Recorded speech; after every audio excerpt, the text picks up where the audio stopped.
Здравейте, скъпи приятели!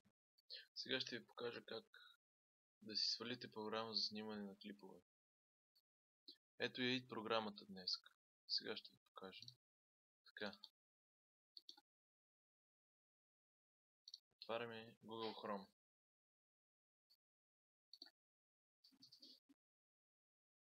Просто това е една елементарна програма за снимане и много добра. Наистина е много добра. И всеки може да се справи с нея.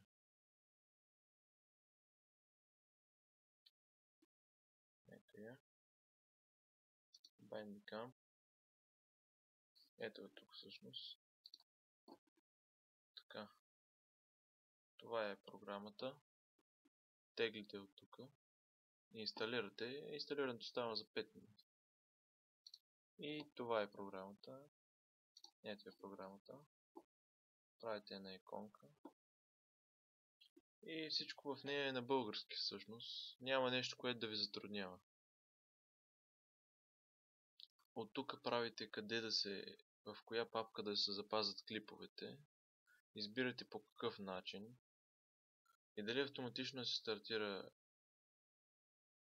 клипа или не. Аз съм го направил автоматично. Или таймер може да се настрои. Така. От тук избирате, ето, от това F12 се включва видеото и се спира. От F11 го правите на пауза. Така, тук е аудиото, тук са настройките. По принцип аз съм с лаптоп, иначе на силните компютри тук е размерът, какъв размер искате да снимате. Ще го сложа от тази страна. Това е FPS-то, аз съм с лаптоп, затова е по-слабо. Иначе ако сте с добър компютър, може да сте на 50 на 144 FPS. Това е качеството на снимане.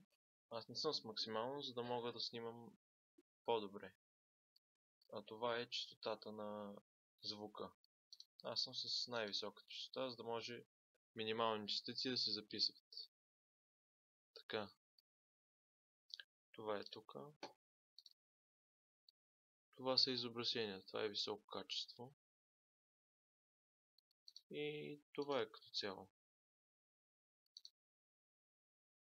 Може да се регистрирате и така.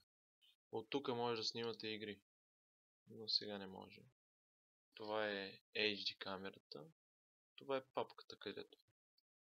Това беше всичко от мен. Дано съм ви бил полезен. Чао!